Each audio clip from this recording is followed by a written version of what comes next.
In the chalk downs of Sussex, where ancient yews cast shadows older than memory, there exists a parish record that speaks of 11 days when sleep abandoned an entire village like a departing spirit. The ink has faded to the color of old blood, yet the words remain. No soul found rest. Here in West Hoathly, where the Norman church stands sentinel over cottages that huddle like frightened children, the very stones remember what flesh would forget. The archives whisper of eyes that would not close, of a baker who kneaded bread with trembling hands at midnight, of a child whose gaze held the weight of eternity. Some afflictions, it seems, require witnesses. Some truths demand their congregation of the sleepless, their communion of the perpetually watchful, their testament written in the hollow stairs of those who dared not dream. The parish records of West Hoathly speak in the measured script of Reverend Josias Fielding, though his hand grows increasingly unsteady as the entries progress through those 11 days of 1793. His initial notation, dated the 15th of October, bears the confident strokes of a man accustomed to recording births, deaths, and the ordinary sins of rural life. Yet even in that first entry, there lurks an uncertainty, a hesitation in the formation of his letters that suggests the good Reverend already sensed he was documenting something beyond his theological comprehension. The ink pools slightly where his quill lingered, as though he paused to consider whether such things should be committed to paper at all. His words speak of a peculiar affliction that had settled upon the village, like morning mist that refuses the sun, though he would later cross out this poetic flourish and replace it with the starker phrase, "Sleep has departed from us." The very parchment seems to absorb the weight of his growing dread, each subsequent entry bearing the physical evidence of a man whose faith was being tested by forces that acknowledged no scripture. Florence Tuck's bakery stood at the heart of the village, its ovens providing both bread and warmth to a community that had always found comfort in the rhythm of her daily labors. Yet on that October morning, when the affliction first manifested, she found herself kneading dough at an hour when decent folk should have been deep in slumber, her hands working the pale mass with a mechanical persistence that spoke of mind seeking occupation against unwelcome thoughts. The other villagers, drawn by the unusual glow of her windows in the pre-dawn darkness, gathered in her doorway like moths to flame, their faces bearing the hollow-eyed testimony of a night spent in unwilling vigil. She would later tell the Reverend that the dough felt different beneath her fingers, as though it too had absorbed some essence of the sleeplessness that gripped them all, requiring longer kneading, more careful attention, as if the very grain had forgotten how to rest. Her cottage, with its low beams blackened by generations of baking fires, became an unofficial sanctuary for those who could no longer bear the solitude of their own bedchambers. The warmth of her ovens drew them like pilgrims to a shrine, though what they sought was not salvation, but merely the comfort of shared affliction. Young Silas had always been a peculiar child, given to long silences, and an unsettling habit of staring at empty corners, as though he perceived something others could not. His mother, a widow who scraped together a living by taking in washing, had often worried about the boy's strange ways, though she attributed them to the early loss of his father, rather than any supernatural influence. Yet when the sleeplessness descended upon West Hoathly, it became apparent that Silas had been its herald, his wide eyes having never truly closed in the peaceful surrender that marks healthy childhood slumber. The other children of the village, robust farm lads and rosy-cheeked daughters of labourers, began to exhibit the same unblinking vigilance that had always marked the boy, their parents watching in growing horror as their offspring stood motionless at windows, gazing out into the Sussex night with expressions of terrible knowledge. Silas moved among them like a small prophet of insomnia, his presence both comforting and deeply unsettling to those who found themselves joining his eternal watch. His thin frame, always too small for his age, seemed to carry the weight of some cosmic responsibility, as though he had been chosen to bear witness to truths that required the innocence of childhood to comprehend. The village itself seemed to participate in this collective vigil, its very architecture taking on an expectant quality that spoke of buildings holding their breath. The Norman church, with its squat tower and narrow windows, cast shadows that appeared to shift and writhe, even when no wind stirred the ancient yews in the churchyard. Cottages that had stood for centuries, their timber frames seasoned by countless seasons, creaked and settled with unusual frequency, as though the wood itself was restless and unable to find peace in the familiar rhythms of expansion and contraction. The cobblestones of the village green, worn smooth by generations of feet, seemed to gleam with an inner light that had nothing to do with moon or stars, reflecting the pale faces of the sleepless villagers who wandered between their homes like lost souls seeking sanctuary. Even the well, which had provided clear water since Saxon times, began to emit strange sounds in the depths of night, not the familiar drip of condensation or the scurry of small creatures, but something that resembled whispered conversations in a language that predated English. The very air grew thick with the weight of unspoken fears, each breath requiring conscious effort, as though the atmosphere itself had become reluctant to sustain life. Reverend Fielding's theological training had prepared him for many trials of faith, but nothing in his years at Oxford or his subsequent ministry had equipped him to shepherd a flock that could no longer find rest in sleep's embrace. His evening prayers, once a source of comfort to his parishioners, now seemed to echo strangely in the church, the familiar words taking on new and troubling meanings when spoken by voices hoarse from sleepless nights. He found himself questioning not only the nature of the affliction that had befallen his parish,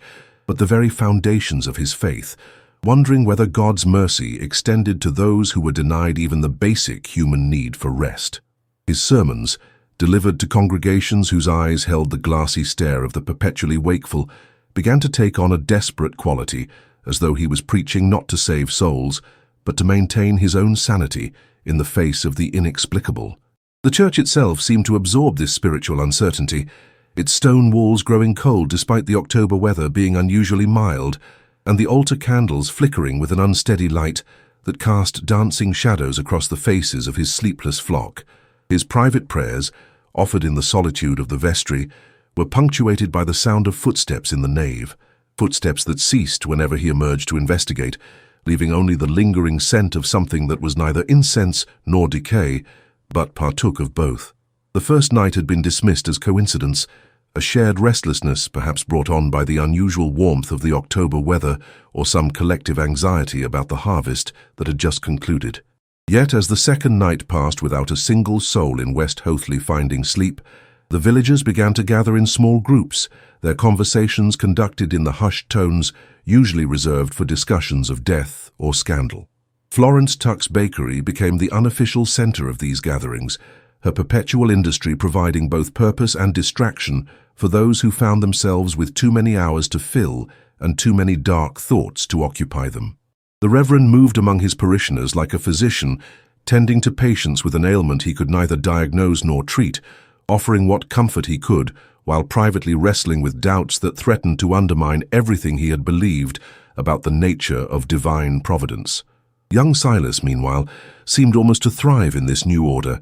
his previously troubling behavior now appearing prophetic rather than disturbing, as though he had been preparing all his short life for this moment when the entire village would join him in his eternal vigil. The night sounds of the countryside, the hoot of owls, the rustle of small creatures in the hedgerows, the distant lowing of cattle seemed to grow louder and more insistent, as though nature itself was commenting on the unnatural state of the human inhabitants of West Hoathly. By the third day, the villagers had begun to develop the peculiar rituals that mark any community, adapting to extraordinary circumstances, though these adaptations carried with them an air of desperate improvisation rather than comfortable routine. Florence Tuck found herself baking not just her usual daily bread, but also the sweet biscuits and honey cakes that had previously been reserved for feast days and celebrations, as though the constant activity of her hands could somehow ward off the creeping dread that accompanied their shared sleeplessness. Her customers, who had once visited her shop at predictable hours,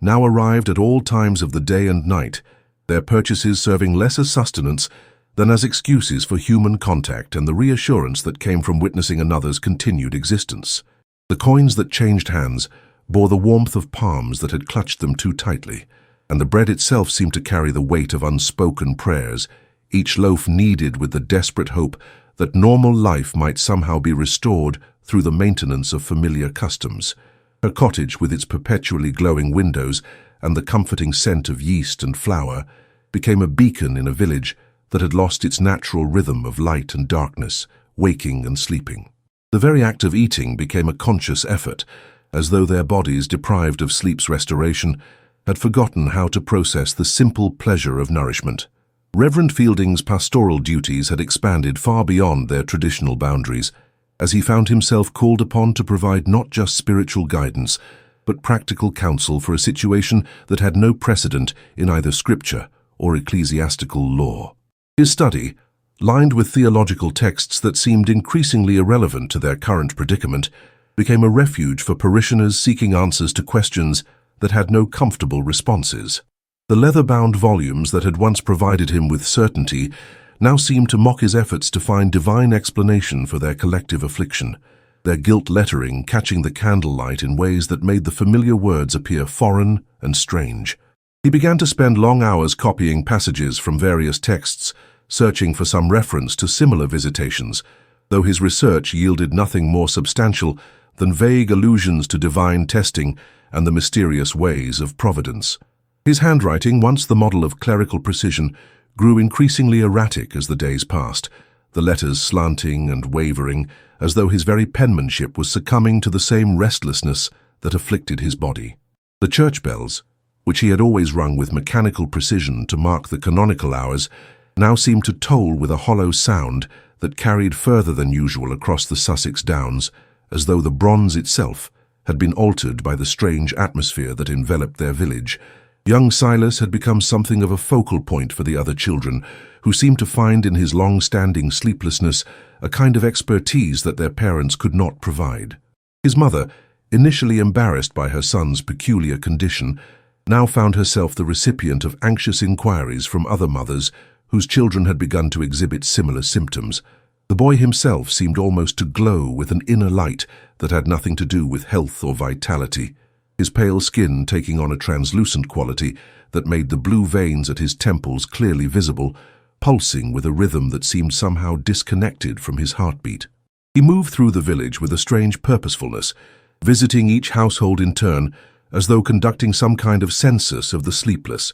his presence both comforting and deeply unsettling to those who found themselves the subjects of his unblinking regard. The other children followed him in a loose procession, their usual games and laughter replaced by a solemn mimicry of his watchful silence, their small faces bearing expressions of premature wisdom that sat unnaturally on features still soft with childhood. His voice, when he spoke at all, carried an odd resonance that seemed to come from somewhere deeper than his thin chest, and his words, though few, possessed a weight that made adults pause and consider meanings they could not quite grasp. The physical effects of prolonged sleeplessness began to manifest in ways that went beyond simple fatigue, as though the very substance of their bodies was being altered by this unnatural state. Eyes that had once been bright with health now bore the glassy sheen of fever, though no physician could detect any elevation in temperature or other signs of illness. Hands trembled not with weakness, but with a peculiar energy that made fine work impossible,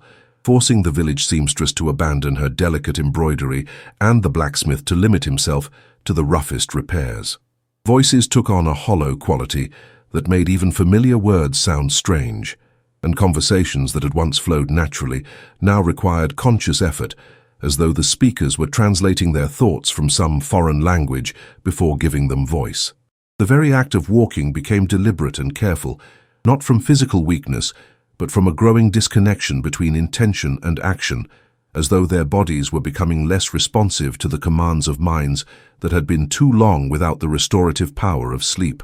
Even their reflections in mirrors and still water seemed somehow altered, showing faces that were recognizably their own, yet subtly changed, as though they were looking at themselves through glass that had been warped by heat or time. The village animals, those reliable indicators of natural order, began to exhibit behaviors that mirrored the human affliction in disturbing ways. Horses stood motionless in their stalls, their eyes wide and staring, refusing both food and rest despite the obvious exhaustion that marked their drooping heads and trembling legs. Cattle gathered in tight groups in the center of their pastures, facing outward like soldiers in a defensive formation, their usual placid grazing replaced by a vigilant watching that seemed to encompass threats that existed beyond the visible world. Dogs, those faithful companions of human habitation, began to whine and pace throughout the night, their distress calls echoing across the village in a chorus of animal anxiety that provided an unsettling soundtrack to the human vigil. Even the domestic fowl seemed affected, roosters crowing at inappropriate hours, and hens refusing to settle on their nests, their usual rhythms of laying and brooding disrupted by the same force that had stolen sleep from their human caretakers. The cats, perhaps most disturbing of all, sat motionless for hours at a time, their unblinking stare fixed on empty air as though they were watching some invisible drama unfold, their usual feline independence replaced by a collective focus that suggested they were all observing the same unseen phenomenon. The weather itself seemed to participate in this disruption of natural order, the October days stretching longer than the calendar should have allowed, with twilight lingering far past its appointed time, and dawn arriving with a reluctance that made each sunrise feel like a small miracle. The mist that rose from the downs each morning took on an unusual density and persistence, clinging to the village long after the sun should have burned it away, creating an atmosphere of perpetual twilight that made it difficult to distinguish between day and night. The wind, when it blew at all, carried scents that belonged to no earthly season, sometimes the green smell of spring growth, sometimes the decay of autumn leaves, sometimes something altogether foreign that made the villagers wrinkle their noses and hurry indoors. The very air seemed to thicken as the days passed, requiring more effort to breathe and carrying sounds with unusual clarity, so that whispered conversations could be heard across the village green, and the scratch of quill on parchment in the reverend's study was audible to those passing the church. Stars appeared in patterns that seemed subtly wrong. Familiar constellations shifted just enough to create a sense of cosmic displacement that added to the growing feeling that West Hoathly had somehow slipped free from the normal flow of time and space. The sixth day brought with it a quality of light that seemed to exist independently of the sun's position, a pale luminescence that emanated from no identifiable source,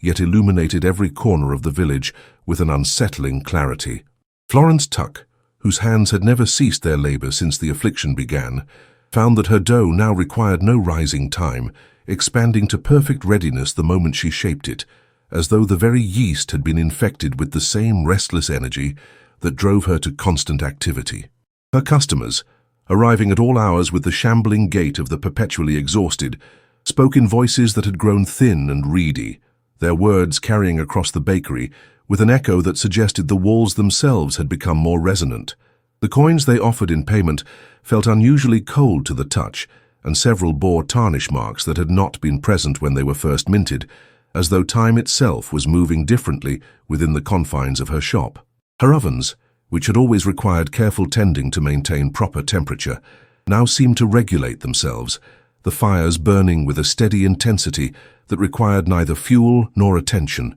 their flames dancing in patterns that occasionally resembled faces or reaching hands. The scent of baking bread, once the most comforting of aromas, had taken on an underlying note of something less pleasant, a sweetness that bordered on corruption and made even the hungriest villagers hesitate before taking their first bite. Reverend Fielding's attempts to maintain the normal schedule of services had become increasingly surreal as his congregation gathered at all hours of the day and night, their presence in the pews as constant as their sleeplessness. The familiar words of the liturgy seemed to hang in the air longer than they should, creating overlapping echoes that transformed prayers into something resembling incantations, while the responses from his parishioners came in unison despite no visible coordination among them. His Bible, a leather-bound volume that had served him faithfully for over 2 decades, began to fall open to passages he had never noticed before, verses that spoke of watchers and vigils and the terrible responsibility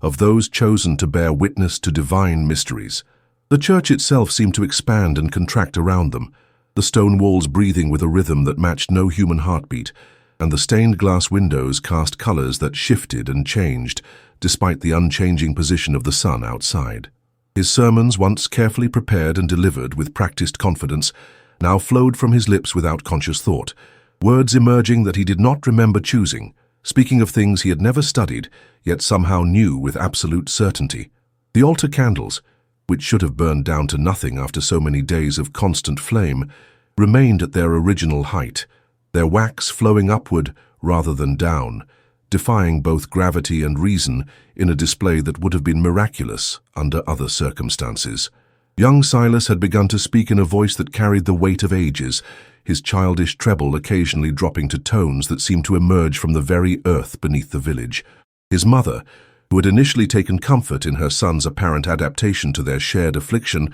now found herself afraid to meet his gaze, which had taken on a depth that seemed to contain knowledge of things that no 10-year-old should comprehend. The boy's physical form appeared to be growing more translucent with each passing day, his flesh taking on the quality of fine porcelain that allowed light to pass through it, revealing the delicate network of veins and bones beneath his skin. He had taken to standing at the center of the village green for hours at a time, his arms outstretched as though he were conducting some invisible orchestra, while the other children arranged themselves in concentric circles around him, their movements synchronized in ways that suggested a choreography none of them had learned. His words, when he chose to speak, came in fragments that seemed to be pieces of a larger conversation, responses to questions that only he could hear, and his laughter, rare but chilling, carried harmonics that made the adults who heard it shiver despite the continued warmth of the October weather. The very ground beneath his feet seemed to respond to his presence, grass growing in perfect spirals around the spots where he stood, and flowers blooming out of season in patterns that hurt the eyes to look upon directly. The boundary between day and night had become increasingly meaningless, as the village existed in a state of perpetual twilight that made it impossible to track the passage of time through normal means. Clocks and sundials had ceased to function properly, their mechanisms either racing ahead or falling behind in ways that defied mechanical explanation, while the church bells rang at intervals that followed no earthly schedule. The villagers found themselves moving through their daily routines without any clear sense of when one day ended and another began, their activities flowing together in an endless stream of consciousness that made memory unreliable and planning impossible. Meals were eaten when hunger struck, regardless of what the position of the sun might suggest about appropriate timing, and work was performed in bursts of frantic activity, followed by periods of motionless contemplation that could last for minutes or hours. The very concept of schedule had become foreign to them, replaced by an intuitive response to needs and impulses that seemed to arise from some deeper source than conscious thought. Even their conversations had taken on this timeless quality, with responses to questions coming hours after they were asked, and statements being made that seemed to answer thoughts that had not yet been spoken aloud. The physical transformation of the village itself had accelerated, with buildings taking on characteristics that defied architectural logic and natural law. Walls that had stood straight for centuries now curved in subtle ways that created optical illusions, making rooms appear larger or smaller depending on the angle from which they were viewed. Doors opened onto spaces that should not have existed, revealing chambers that were clearly part of the building, yet had no corresponding external structure to account for their presence. Windows reflected images that bore no relationship to what stood before them, showing landscapes that belonged to no earthly geography and skies that held constellations unknown to any astronomer. The very stones of the church seemed to pulse with an inner light that grew stronger as the days passed, and the wooden beams of the cottages creaked and groaned with sounds that resembled whispered conversations in languages that predated human speech. Even the cobblestones of the village green had begun to shift and rearrange themselves during the hours when no one was watching, creating patterns that seemed to have meaning, but resisted interpretation by minds that had been too long without the restorative power of sleep. The well at the center of the green had begun to emit a soft humming sound that rose and fell in harmonies that seemed to respond to the movements of the villagers, as though it were providing a musical accompaniment to their endless vigil. The collective consciousness of the village had begun to merge in ways that transcended normal human communication, with thoughts and emotions flowing between individuals without the need for words or gestures. Florence Tuck found herself knowing when customers would arrive before they appeared at her door, and Reverend Fielding discovered that his sermons were being shaped by the unspoken needs of his congregation in ways that went beyond his conscious awareness of their spiritual condition. The children, led by young Silas, had developed a form of silent communication that allowed them to move as a single entity, their individual personalities beginning to blur into a collective identity that was both beautiful and terrifying to observe. Even the animals had joined this psychic network, their behavior becoming increasingly coordinated as they responded to signals that existed beyond the range of normal sensory perception. The very air of the village seemed to carry these mental emanations, creating an atmosphere thick with unspoken thoughts and suppressed emotions that made breathing an act of communion with the collective unconscious of the community. This shared awareness brought with it a terrible intimacy, as each villager became privy to the fears and desires of their neighbors, stripping away the comfortable illusions of privacy and individual identity that had previously defined their social relationships. The 9th day dawned with a silence so profound that it seemed to have weight, pressing down upon the village like a physical presence that made movement difficult and speech nearly impossible. Florence Tuck stood in her bakery, her hands finally still for the first time since the affliction began, staring at loaves that had shaped themselves without her intervention, their crusts bearing patterns that resembled the whorls and spirals found in ancient Celtic stonework. The ovens had fallen silent, their fires extinguished not by any human agency, but by some force that had decided their work was complete, leaving behind only the lingering warmth that seemed to emanate from the bread itself rather than any external source. Her customers no longer came to purchase her wares, for hunger had become as foreign to them as sleep, their bodies sustained by something that transcended the need for earthly nourishment. The coins that had accumulated on her counter over the past days had begun to merge together, their individual forms blurring into a single mass of metal that pulsed with a rhythm that matched the collective heartbeat of the village. Her reflection in the shop windows showed not her own face but a composite image that seemed to contain elements of every woman who had ever worked in that space, their features overlapping and shifting in a display of temporal convergence that made her question the very nature of individual identity. The walls themselves had begun to breathe,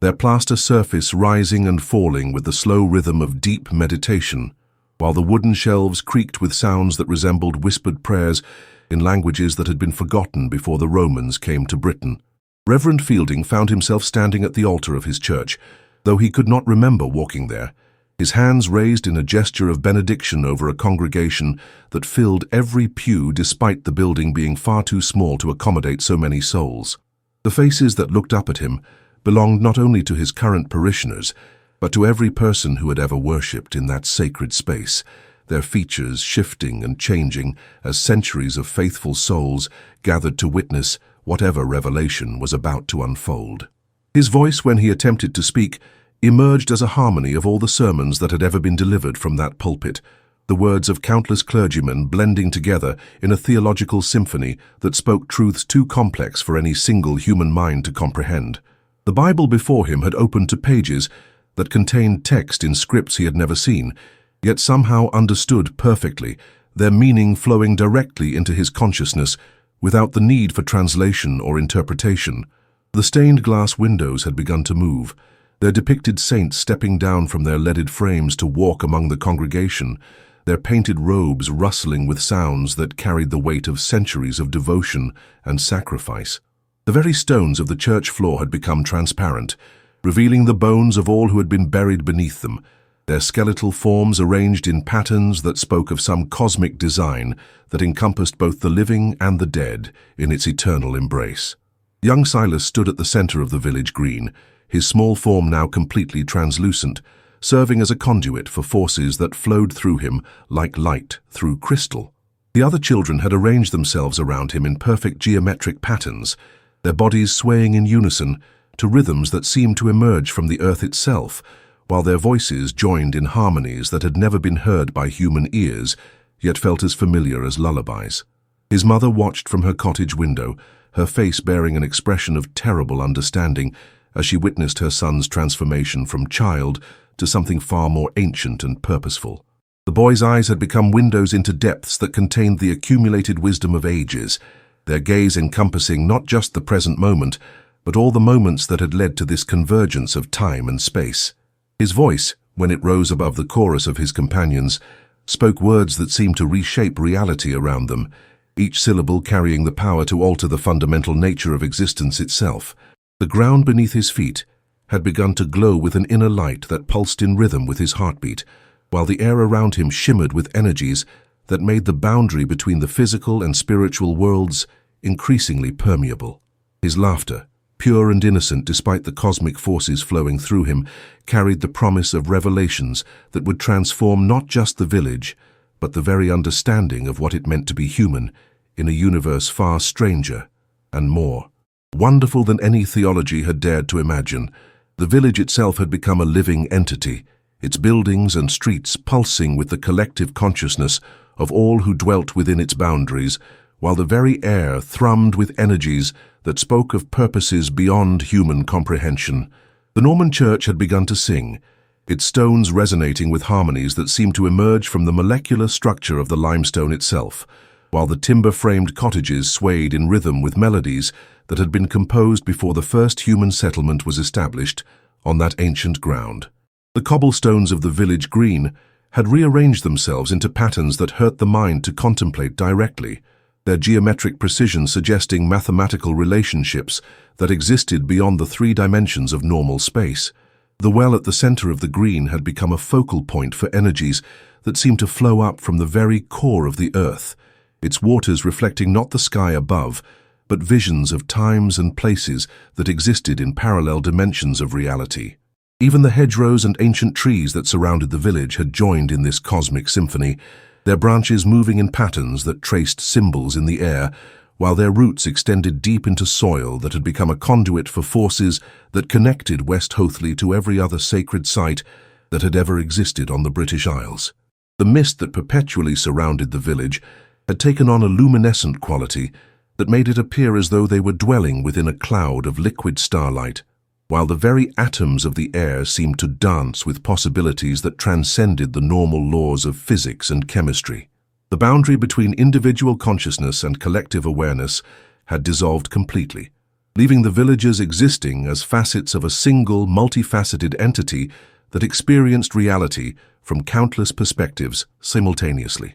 Florence Tuck found herself seeing through the eyes of every baker who had ever worked in her shop, their memories and skills flowing through her consciousness like streams converging into a river of accumulated knowledge and experience. Reverend Fielding felt the presence of every clergyman who had ever served the parish, their faith and doubts merging with his own to create a theological understanding that encompassed both absolute certainty and infinite mystery. The children, led by young Silas, had become conduits for the accumulated innocence and wonder of every child who had ever played on the village green, their laughter carrying echoes of joy that stretched back through centuries of human habitation. Even the animals had joined this collective consciousness, their simple awareness adding layers of instinctual wisdom that grounded the more complex human emotions in the fundamental rhythms of life and death, growth and decay that governed all existence. This merger of consciousness brought with it a terrible beauty,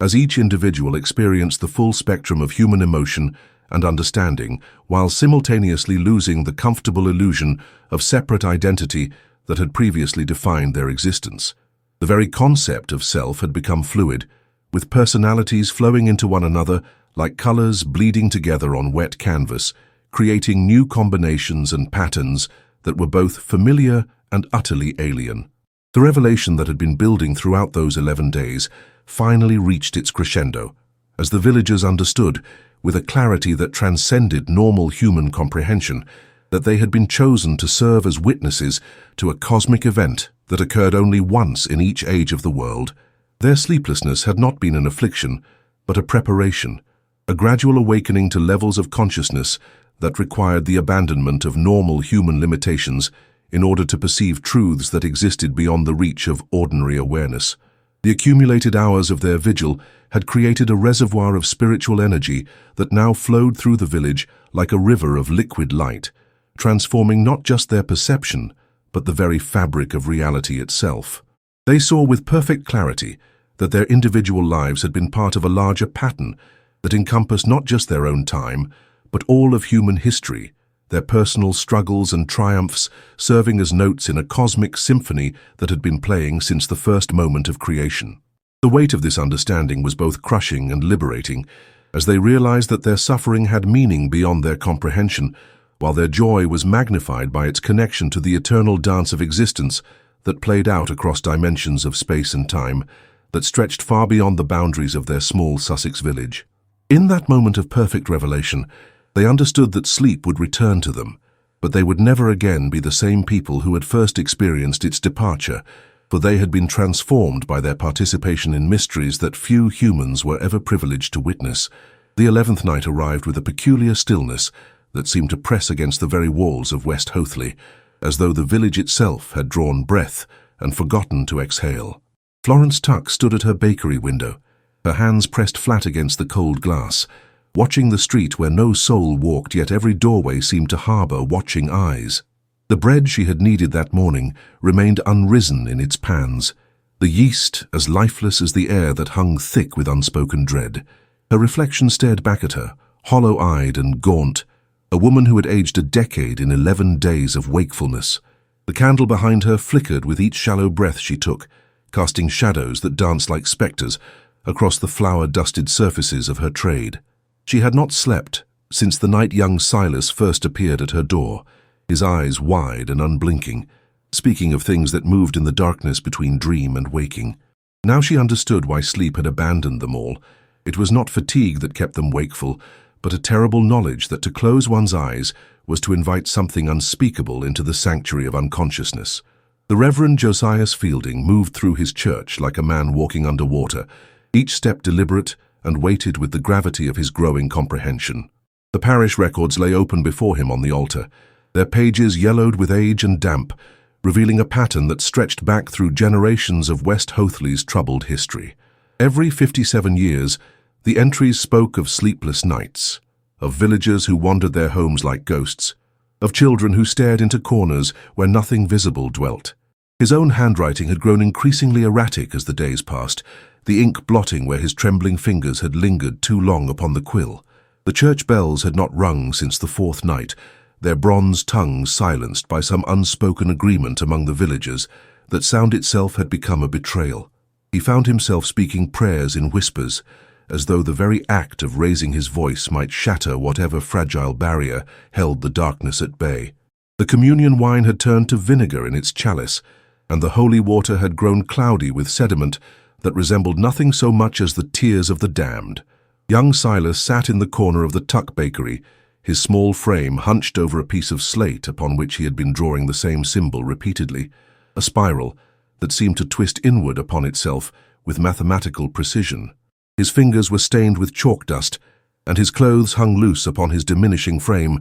for he had eaten nothing but crumbs for days. Florence watched him with a mixture of maternal concern and growing terror, for the child's drawings had begun to appear elsewhere in the village, carved into door frames, scratched into the bark of the ancient yew, etched into the very stones of the church foundation. When she asked him where he had learned such markings, Silas would only tilt his head and speak of the voices that whispered from beneath the floorboards, voices that spoke in tongues older than English, older than Latin, older perhaps than human speech itself. His eyes had taken on a quality that reminded her of still water reflecting starlight, deep and fathomless, and utterly without the innocence that should have dwelt there. The other children of the village had begun to avoid him, crossing themselves when they passed, though none could say precisely why his presence filled them with such unease. The village well had run dry on the 9th day, though the autumn rains had been plentiful, and the water table should have been high. Those brave enough to peer into its depths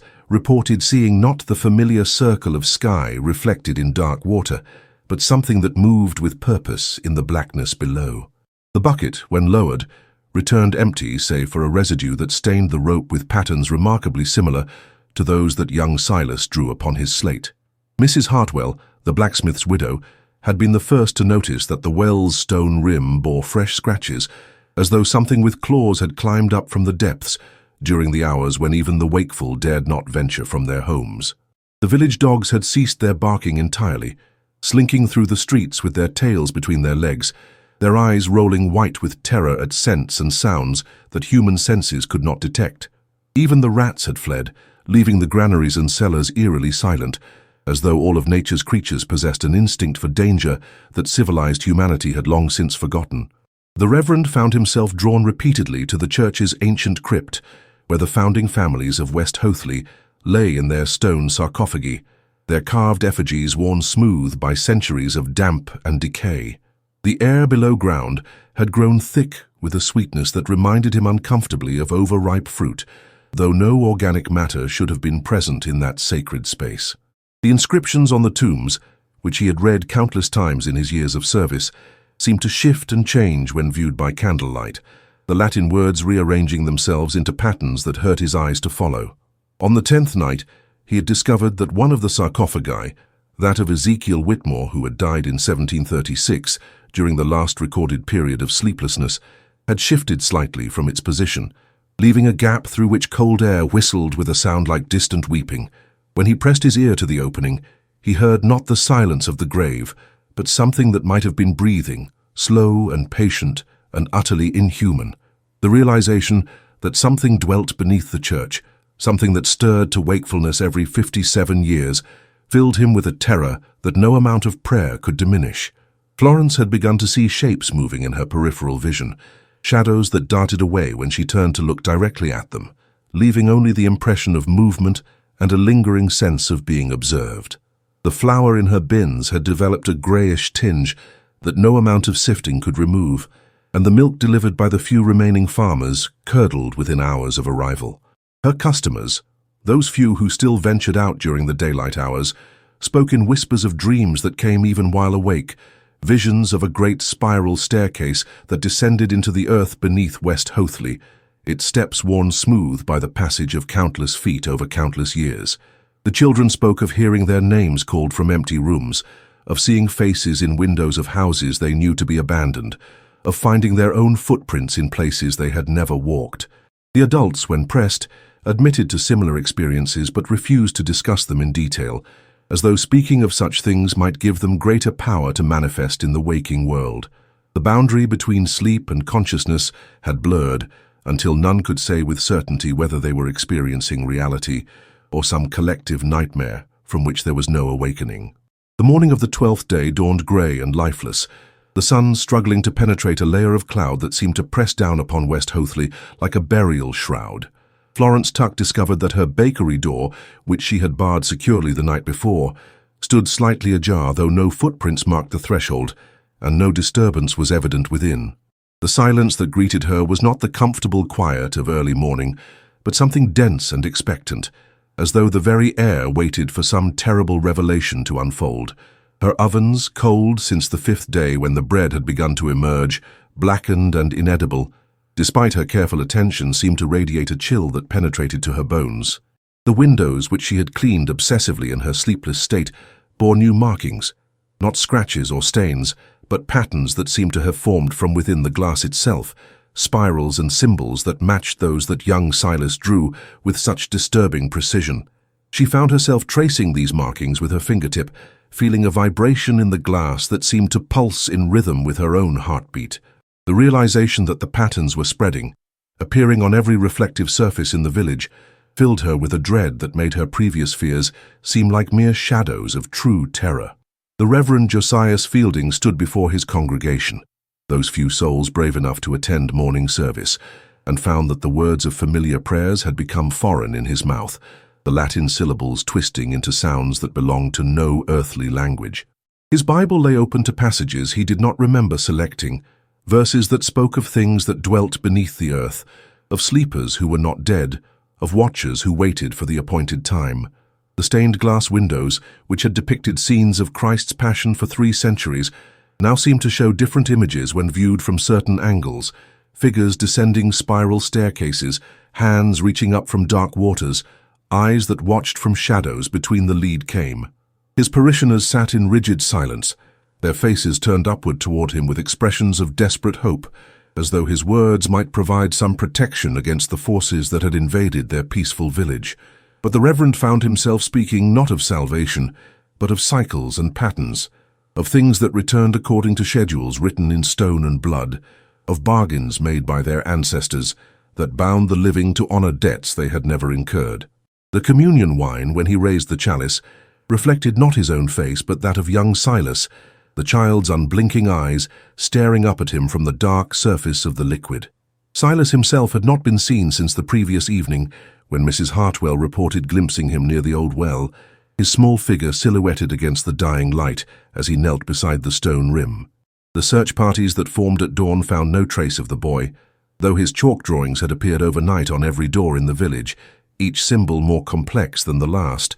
spiraling inward with a precision that suggested mathematical understanding far beyond a child's capabilities. The villagers spoke in hushed tones of hearing his voice during the night hours, calling to them from directions that seemed to shift and change, sometimes from above, sometimes from below, sometimes from within the very walls of their homes. His mother, a widow who had died of fever the previous winter, had been seen by several witnesses walking the streets in her burial dress, searching for her lost son, with eyes that reflected no light. The boundary between the living and the dead had grown thin in West Hoathly, worn away by 11 days of sleeplessness and the constant pressure of something that pressed against the fabric of reality, like water against a failing dam. Those who claimed to have spoken with the apparition reported that she spoke only of the deep places, of chambers carved from living rock where her son waited for the completion of some ancient ritual. The village records, when examined by those few still capable of rational thought,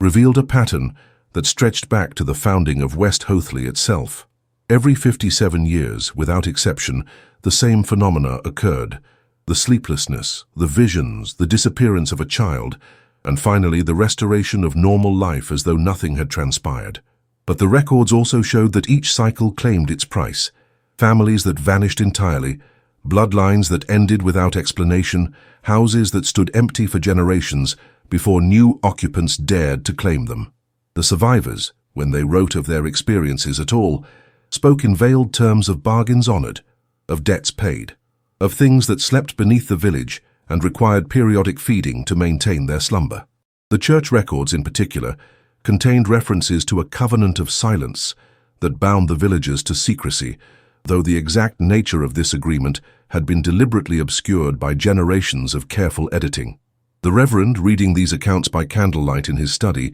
began to understand that West Hoathly was not merely experiencing a supernatural visitation, but fulfilling an obligation that had been woven into the very foundation of the community. The physical structure of the village itself had begun to show signs of the strain placed upon it by the prolonged vigil. Walls that had stood solid for centuries developed hairline cracks that spread with visible speed, following patterns that echoed the spiral symbols that had become so prevalent. The ancient yew tree in the churchyard, which local legend claimed had been old when the Romans walked British soil, had begun to shed its needles in perfect circles around its base, creating mandala-like patterns that hurt the eyes to look upon directly. The cobblestones of the main street had shifted subtly, creating new pathways that led not to familiar destinations, but to places that seemed to exist only in the periphery of vision. Windows reflected images of rooms that did not exist, doors opened onto corridors that led deeper into the earth than any cellar should extend,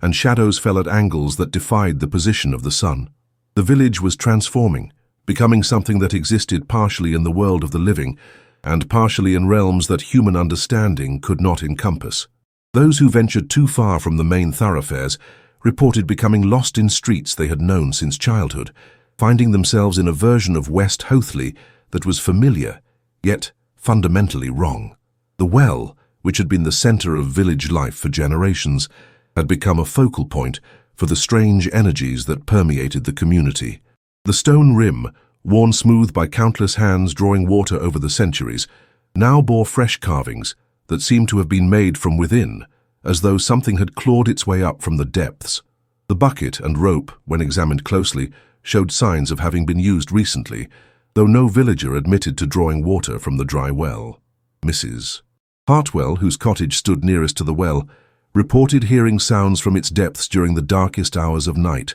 Not the echo of falling stones or the drip of water, but something that might have been singing, voices raised in harmonies that belonged to no human throat. The melody, when she attempted to hum it the following day, caused her listeners to experience vivid hallucinations of descending into dark places where ancient things waited with infinite patience. The well had become a conduit, a point of connection between the surface world and whatever dwelt in the deep places beneath West Hoathly, and through it flowed influences that transformed everything they touched into something alien and wrong. The 13th day brought with it a transformation so subtle yet profound that those who witnessed it would spend their remaining years questioning the nature of reality itself. Florence Tuck awoke, though she had not slept, to find her bakery filled with the scent of baking bread despite her ovens having remained cold for over a week. The loaves that lined her shelves were perfect in their golden brown completion, yet when she touched them, They crumbled to ash that bore the same spiral patterns that had haunted the village's windows and walls.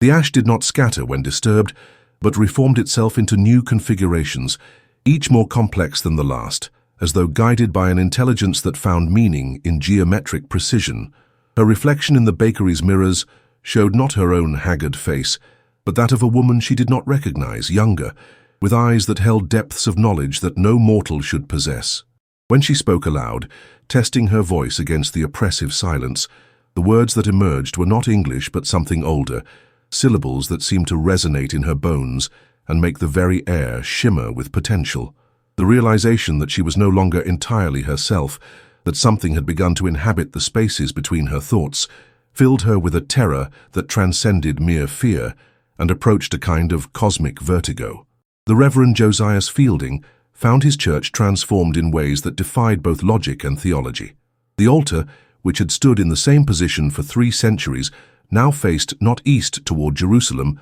but down toward the crypt and whatever lay beneath it. The cross that had hung above the chancel had inverted itself during the night, though no human hand could have moved the massive wooden structure. His congregation, when they arrived for what would prove to be the final service, moved with a synchronization that suggested they shared a single will, their individual personalities subsumed into something collective and alien. They sang hymns in languages that predated Christianity, their voices harmonizing in ways that human vocal cords should not have been capable of producing. The stained glass windows had completed their transformation, now depicting scenes of worship directed not toward heaven, but toward the deep places of the earth, where figures in flowing robes knelt before altars carved from living stone. The Reverend found himself conducting a service to entities that were not God, speaking prayers that inverted every principle of his faith, yet feeling more spiritually fulfilled than he had in decades of conventional worship.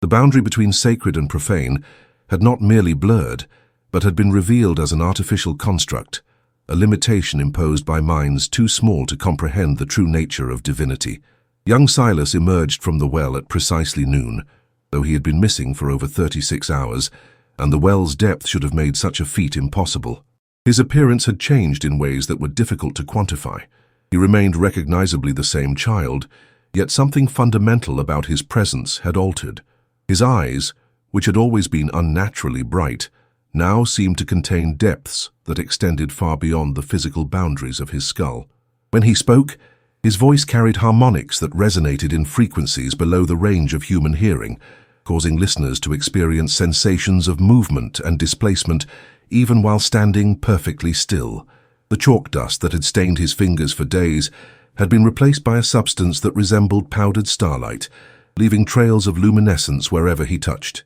He moved through the village with purpose, visiting each household in turn, speaking to the residents in words that bypassed the ears entirely and communicated directly with the deeper structures of consciousness. Those who encountered him reported feeling a sense of completion, as though questions they had carried their entire lives had finally been answered, though they could not articulate what those questions had been or what answers they had received. The village itself had become a living entity, its streets and buildings pulsing with a rhythm that matched the heartbeat of something vast and ancient that dwelt beneath the Sussex soil. The houses breathed, their walls expanding and contracting with slow, deliberate movements that created new spaces and sealed off others according to patterns that served purposes beyond human comprehension. Doors opened onto rooms that had not existed moments before, furnished with objects that belonged to no historical period, yet felt familiar to those who encountered them. The cobblestones of the streets had rearranged themselves into pathways that led not merely from one location to another,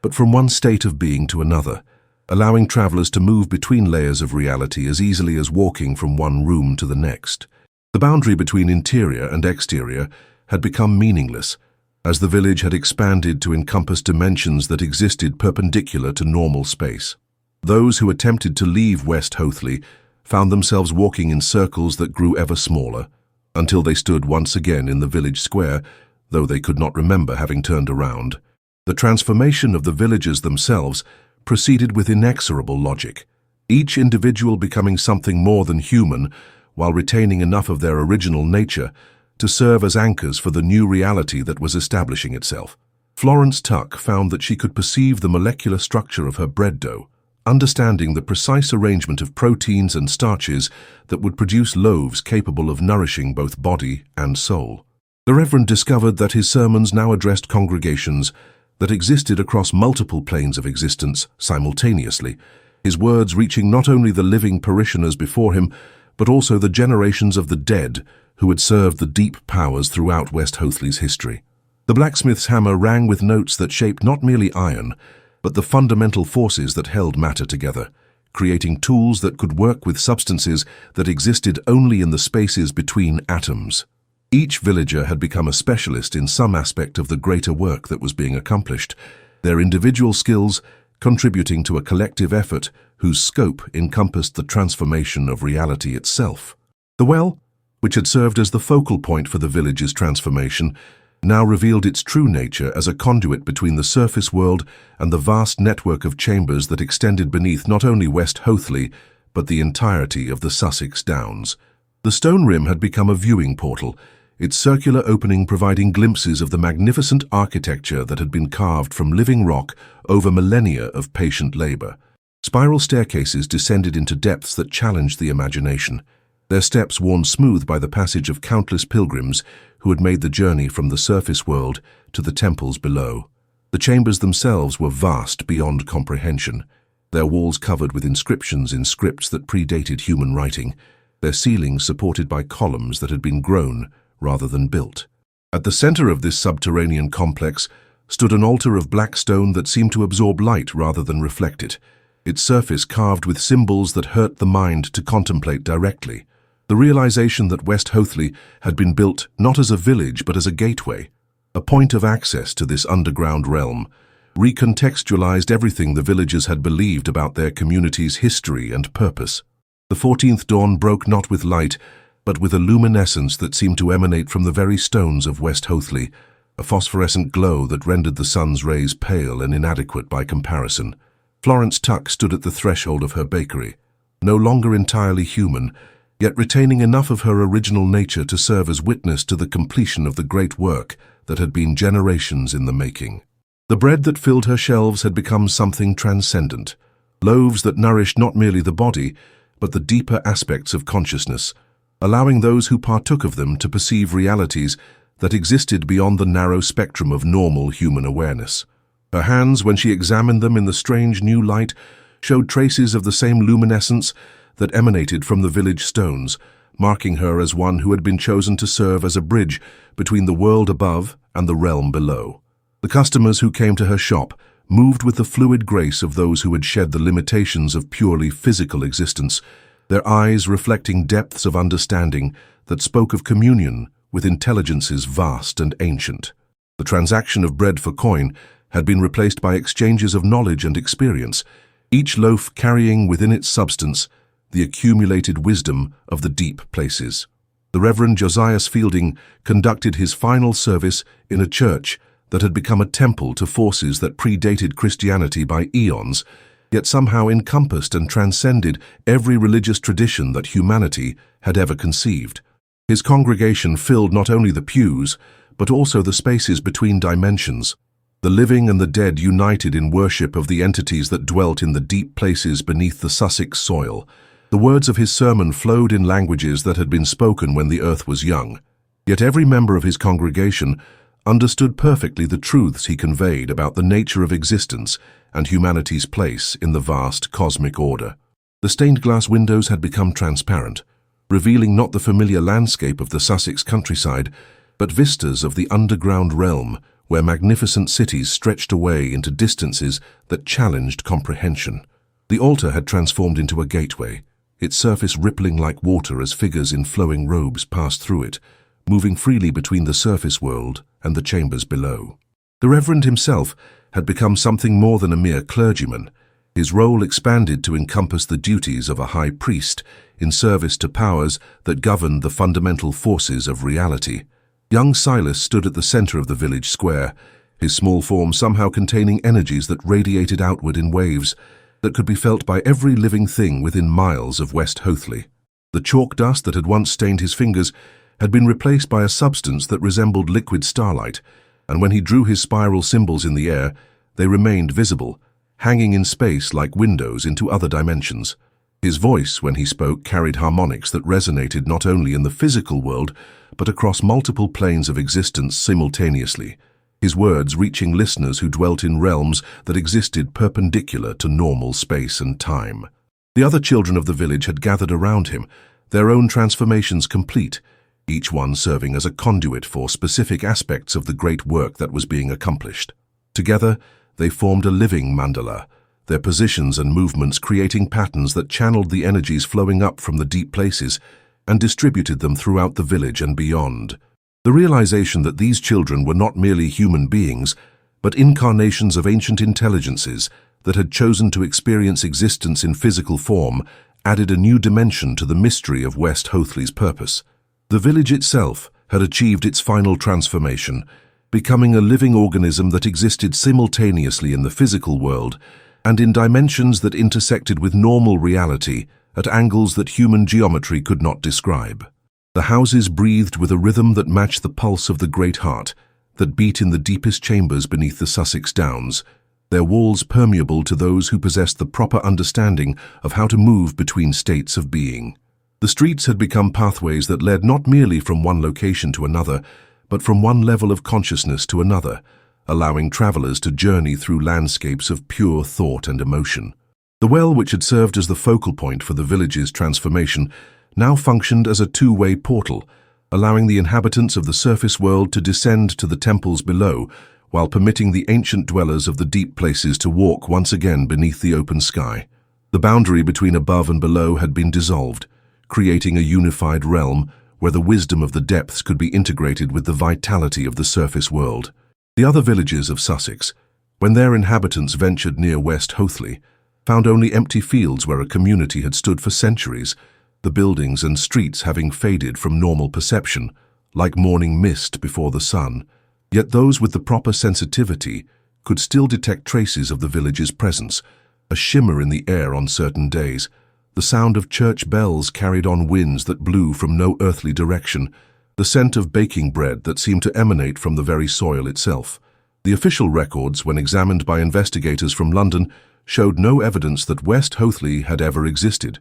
the parish registers and tax rolls having been altered by forces that operated beyond the reach of conventional authority. The few witnesses who claimed to remember the village and its inhabitants were dismissed as suffering from collective delusion, their testimonies filed away in archives where they would gather dust for decades before being discovered by researchers who would struggle to make sense of accounts that challenged every assumption about the nature of reality. The transformation had been so complete that it had erased itself from history, leaving only traces that could be detected by those who possessed the wisdom to look beyond the surface of things. The cycle that had governed West Hoathly for centuries had reached its culmination, the 57-year pattern finally broken by the successful completion of the great work that had been generations in the making. The village had served its purpose as a gateway between worlds, a point of contact where the ancient intelligences of the deep places could establish a foothold in the realm of surface dwellers. The inhabitants, transformed beyond recognition, yet retaining their essential humanity, had become ambassadors of a new age, carriers of wisdom that would slowly spread throughout the world as they dispersed to fulfill their individual missions. The bread that Florence Tuck had learned to bake would nourish seekers in distant lands. The sermons that the Reverend Fielding had mastered would be preached in languages yet to be invented, and the symbols that young Silas had drawn would appear in the dreams of artists and visionaries for generations to come. The sleepless vigil had ended not with exhaustion, but with awakening, the villagers having shed the limitations of purely human consciousness to become something greater, something that could serve as a bridge between the world as it was and the world as it could become.